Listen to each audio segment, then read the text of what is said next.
நம்ம இந்திய கிரிக்கெட் வீரர்கள் பண்ண டாப் 5 ஐகானிக் செலிப்ரேஷன்ஸ்.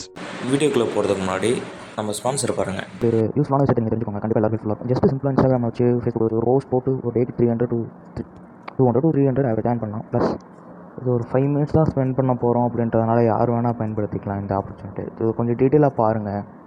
ஸ்கிப் பண்ணாதீங்க. பெரிய தப்பு தினம் ₹300 சம்பாதிக்க அரிய வாய்ப்பு. இன்ஸ்டாகிராம், ஃபேஸ்புக் பயன்படுத்த தெரிந்தால் போதும். Content post and content publishing மூலமா தினம் ₹300 சம்பாதிக்கலாம். இந்த வேலை செய்ய 5 நிமிடம் போதும். Work training support, group communication support, all language customer live chat support, முக்கியமா சொந்தமா ஒரு பிசினஸ் ஸ்டார்ட் பண்ற அளவுக்கு உங்களால கற்றுக்கொள்ளவும் முடியும், சம்பாதிக்கவும் முடியும். இந்த வேலை வாய்ப்பு வழங்குவது 5 வருடத்திற்கு மேல ரன் ஆகிட்டு இருக்க நம்ம தமிழ்நாட்டு company school of business organisation private limited. மேலும் விவரங்களுக்கு டிஸ்கிரிப்ஷன்ல கொடுத்திருக்க நம்பருக்கு வாட்ஸ்அப் பண்ணுங்க.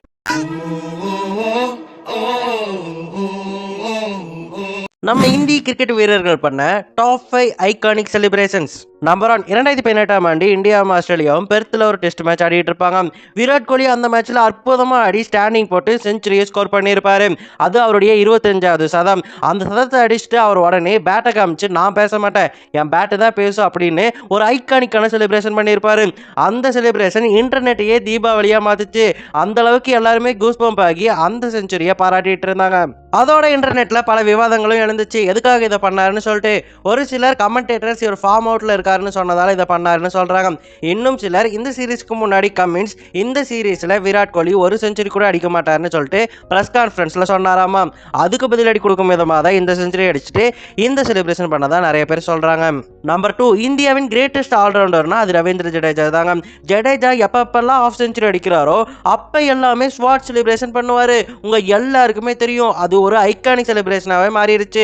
அந்த செலிப்ரேஷனை நிறைய பேர் ட்ரை பண்ணி பார்த்துருப்பீங்க. நிறைய பேரால பண்ண முடியாது. ஏன் அப்படின்னு கேட்டிங்கன்னா, ஜடேஜாக்கு இளமை காலத்தில் வாழ்வீச்சு பயிற்சியில் கொஞ்சோண்டு அனுபவமானது இருக்கு. அதனால தான் அவரால் பேட்டை ஈஸியாக வால் மாதிரியே சுத்த முடியுது, நம்மளால சுத்த முடியல. இந்த செலிப்ரேஷன் அவர் தன்னை ஒரு போர் வீரராக காமிச்சுக்கிறதுக்காக பண்ணுறாரு அப்படின்னு சொல்லிட்டு சக அணியினர் சொல்லியிருக்காங்க. நம்பர் 3, ஷிகர் தவன் எப்போ கேட்ச் எடுத்தாலுமே உடனே தொடையை தட்டி ஒரு செலிப்ரேஷன் பண்ணுவாருங்க. அந்த செலிப்ரேஷன் உலக ஃபேமஸ்னு சொல்லலாம்.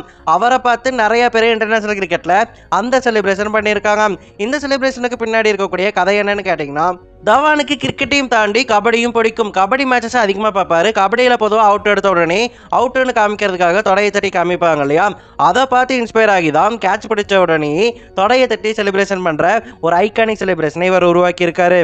நம்பர் 4, 2002 மும்பையில் இந்தியாவும் இங்கிலாந்தும் மேட்ச் ஆடிட்டு இருப்பாங்க. அந்த மேட்ச்ல கடைசி ஓவர் வரைக்கும் மேட்ச் போயிருக்கும். கடைசி ஓவரை ஃபிளின்டாஃப் வீசி இங்கிலாந்தை ஜெயிக்க வச்சிருப்பாரு. இந்தியாவுடைய கடைசி விக்கெட்டை தூக்கிட்டு அவர் சட்டையை கழட்டி சுற்றி செலிப்ரேஷன் பண்ணியிருப்பாரு.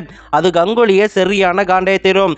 அதுக்கப்புறம் கொஞ்ச மாசத்துலயே லார்ட்ஸ்ல ஒரு ட்ரை சீரிஸ் ஃபைனல் நடந்துச்சு. அதுல இந்தியாவும் இங்கிலாந்தும் ஆடிட்டு இருந்தாங்க. இந்தியா 326 ரன் சேஸ் பண்ணிட்டு இருந்தாங்க.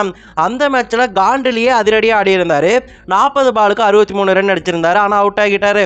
ஆனா பின்னாடி இருந்த யுவராஜ் சிங்கும் முகமது கைஃபும் ஒரு ஹிஸ்டாரிக்கலான பார்ட்னர்ஷிப்பை போட்டு அந்த மேட்ச்ல இந்தியாவை ஜெயிக்க வச்சிருப்பாங்க.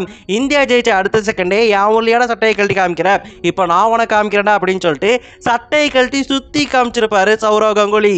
நான் தாண்டா தாதா, என் பக்கம் வந்துடவே வந்துடாதுன்னு சொல்லிட்டு அன்னைக்கு அவர் பண்ண செலிப்ரேஷன் தான் இப்போ வரைக்கும் இந்தியன் கிரிக்கெட் ஹிஸ்டரியிலேயே பெஸ்ட் செலிப்ரேஷனாக கருதப்படுது. நம்பர் 5, பொதுவாக சதம் விலாஸ்னா எல்லாருமே 2 கரங்களையும் உயர்த்தி செலிப்ரேஷன் பண்ணுவாங்க. அப்படிதான் சச்சின் டெண்டுல்கரும் பண்ணுவார். அதே சமயம் அவர் வானத்தையும் பார்ப்பாரு. எதுக்காக கையை தூக்கிட்டு வானத்தை பார்க்குறாருன்னு சொல்லிட்டு எனக்காவது வச்சிருக்கீங்களா?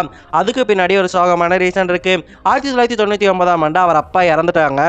அதுக்கப்புறம் தான் ஒவ்வொரு செஞ்சுரி அடிக்கும் போதுமே தன்னுடைய தந்தைக்கு அந்த செஞ்சுரியை அர்ப்பணிக்கிறதுக்காகவும் அவருக்கு மரியாதை செலுத்துவதற்காகவும் தான் அவர் வானத்தை நோக்கி பார்க்கறாரு. வானத்துல இருந்து அவர் அப்பா பார்த்துட்டு இருக்காரு அப்படின்னுங்கிறத சச்சின் நம்புறாரு. அதனால தான் இந்த மாதிரியான செலிப்ரேஷன் அவர் பண்ணிட்டு இருக்காரு. லிஸ்ட்டில் இல்லாமல் என்னோட ஸ்பெஷல் ஃபேவரட்டை சொல்கிறேன்.